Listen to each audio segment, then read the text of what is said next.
Sadio माने एक नाम जो सिर्फ फुटबॉल मैदान पर नहीं बल्कि करोड़ों दिलों में उम्मीद, संघर्ष और विनम्रता का पर्याय बन चुका है।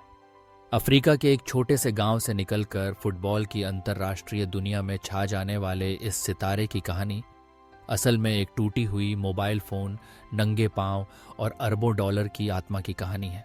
आइए इस प्रेरणादायक सफर की शुरुआत करते हैं, जहां हर मोड़ पर आपको मेहनत, समर्पण और इंसानियत की नई मिसाल मिलेगी। साल था 1992। पश्चिमी अफ्रीका के सेनेगल देश का एक छोटा सा गांव बाम्बाली। यहाँ बिजली, पानी, स्कूल जैसी बुनियादी सुविधाएं भी गिनी चुनी थीं। इसी गांव के एक बेहद साधारण परिवार में जन्मे थे सादियो माने। बचपन में उनकी दुनिया सिर्फ घर, गांव की गलियां और मिट्टी के मैदानों तक ही सीमित थी। उनके माता पिता किसान थे और परिवार इतना गरीब था कि कई बार 2 वक्त की रोटी भी बड़ी मुश्किल से मिलती थी। लेकिन इस बच्चे की आंखों में सपनों की चमक किसी अमीर बच्चे से कम नहीं थी। हर सुबह जब सूरज की पहली किरण गांव के घरों पर पड़ती, सादियो अपने दोस्तों के साथ घर के बाहर जमा हो जाते। नंगे पांव, फटे पुराने कपड़ों में एक टूटे फूटे फुटबॉल या कभी कभी कपड़ों से बनी गेंद से खेलना ही उनकी सबसे बड़ी खुशी थी। सादियो के पिता गांव के इमाम थे, एक धार्मिक व्यक्ति जिनका मानना था कि पढ़ाई लिखाई और धार्मिक शिक्षा ही बच्चों के भविष्य को संवार सकती है। फुटबॉल उनके लिए सिर्फ समय बर्बाद करने वाली चीज थी, लेकिन सादियो का दिल सिर्फ फुटबॉल में ही लगता था। स्कूल से लौटते ही वह सीधा मैदान का रुख करते। कभी कभी माँ डांटती तो भी वह छुप कर गेंद के पीछे भागते रहते। उनके जुनून को देखकर गांव के कुछ लोग उन्हें पागल भी कहने लगे थे। यह लड़का तो अपने सपनों के पीछे दीवाना है। पर सादियो को फर्क नहीं पड़ता था। वह जानता था कि उसकी किस्मत कहीं और लिखी है। उसकी आंखों में एक सपना था, अपने गांव को, अपने परिवार को गरीबी से बाहर निकालना और फुटबॉल के जरिए दुनिया को दिखाना कि सपने सच होते हैं। लेकिन सपनों की राह हमेशा आसान नहीं होती। जब सादियो केवल 7 साल के थे, तब उनके पिता की बीमारी से अचानक मृत्यु हो गई। परिवार पर दुखों का पहाड़ टूट पड़ा। अब मां अकेली थीं और घर की जिम्मेदारियां सादियो और उनकी बहन के सिर पर भी आ गईं। लेकिन इस आघात ने सादियो को कमजोर नहीं किया, बल्कि और मजबूत बना दिया। उन्होंने ठान लिया कि वह अपने पिता का सपना भी पूरा करेंगे और अपना भी।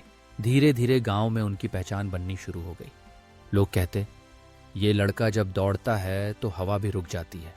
उनके खेल में एक अलग जज्बा था, वो जज्बा जो केवल गरीबी और संघर्ष से निकल कर ही आ सकता है। लेकिन गांव में सपनों की उड़ान सीमित थी। न अच्छे कोच, न बड़ी अकादमी, न ही कोई सुविधा। एक दिन सादियो ने अपनी मां से कहा, मां, मैं शहर जाना चाहता हूं, वहां की फुटबॉल अकादमी में ट्रायल देने। मां पहले तो डर गईं। अकेला बेटा, न पैसा न साधन, कैसे जाएगा? लेकिन बेटे के सपने को देखकर उन्होंने आखिरकार हां कह दिया। सादियो के पास न तो अच्छे जूते थे, न कपड़े और न ही मोबाइल फोन। उनकी माँ और गांव वालों ने जो भी थोड़े बहुत पैसे जोड़ रखे थे, वे सब इकट्ठा किए। एक रिश्तेदार के साथ सादियो ने अपने गांव से दारकार शहर की ओर रुख किया, जो सेनेगल की राजधानी थी। रास्ते में उनके पास इतना भी पैसा नहीं था कि बस का टिकट पूरा खरीद सकें। कई किलोमीटर पैदल चलकर और कभी किसी ट्रक में छुपकर वह आखिरकार दारकार पहुंचे। शहर पहुंचकर सादियो ने सबसे पहले फुटबॉल अकादमी ढूंढी, जनरेशन फुट। वहां ट्रायल था, लेकिन सादियो के पास अच्छे जूते तक नहीं थे। उनके कपड़े भी फटे हुए थे। कोच ने जब उन्हें देखा तो पहले ही नजर में उन्हें बाहर कर देना चाहा, लेकिन सादियो ने बड़ी मासूमियत से कहा, सर, एक मौका दीजिए, मैं आपको निराश नहीं करूंगा। कोच ने जब पहली बार सादियो को गेंद के साथ देखा तो हैरान रह गए। उसकी गति, चपलता और फुटबॉल पर पकड़, सब कुछ असाधारण था। ट्रायल में सादियो ने वह कर दिखाया जो शायद किसी ने वहां पहले नहीं किया था। उसी दिन से उनकी जिंदगी ने नया मोड़ ले लिया।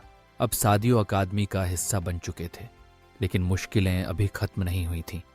अकादमी में रहना, खाना, रहन सहन, हर चीज के लिए पैसे चाहिए थे। कई बार उन्हें भूखे पेट सोना पड़ता, लेकिन उन्होंने कभी हार नहीं मानी।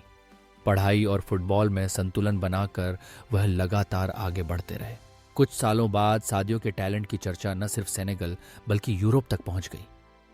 एक दिन फ्रांस की एक क्लब मेड्स के स्काउट्स जनरेशन फुट में आए। सादियो ने वहां भी कमाल का प्रदर्शन किया और उनका चयन फ्रांस के क्लब में हो गया। अब उनकी जिंदगी में पहली बार उन्हें विदेश जाने का मौका मिला।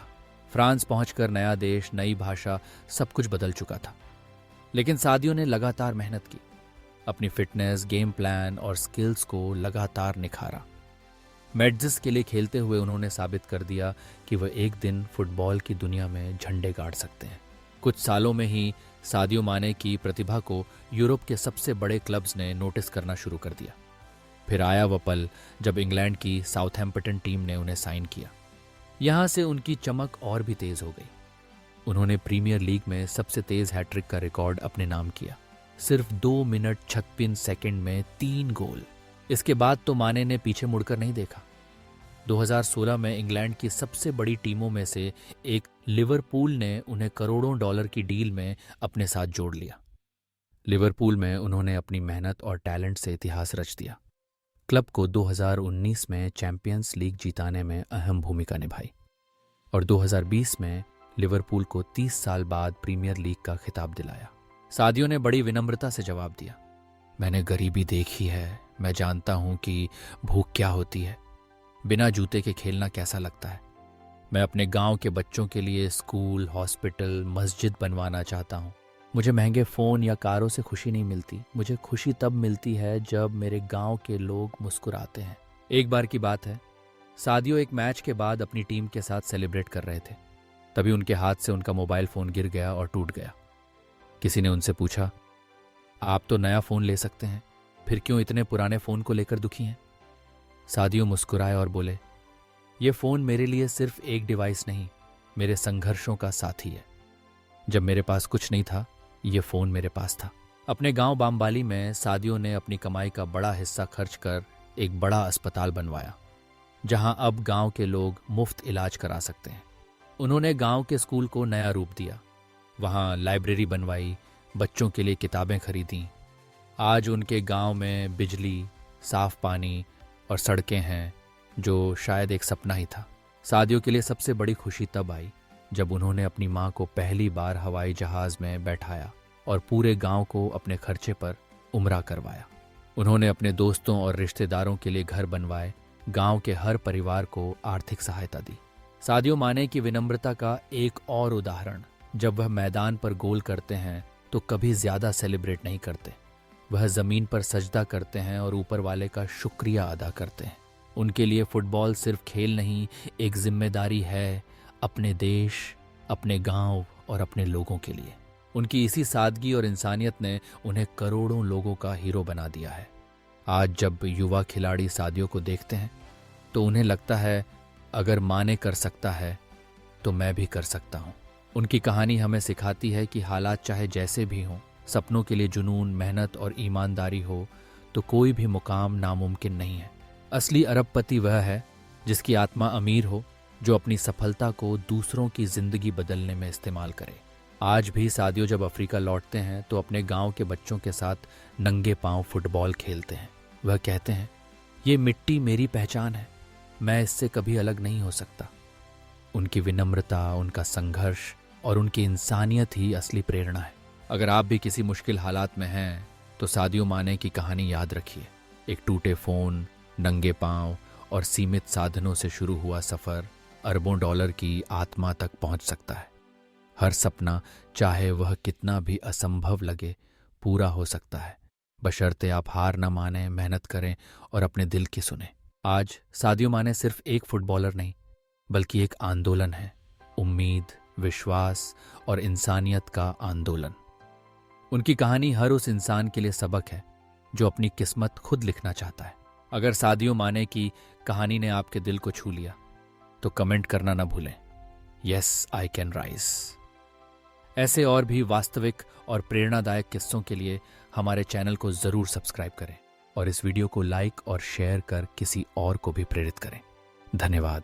विनम्र रहें, जमीन से जुड़े रहें, ऊपर वाला आप सभी पर कृपा करे।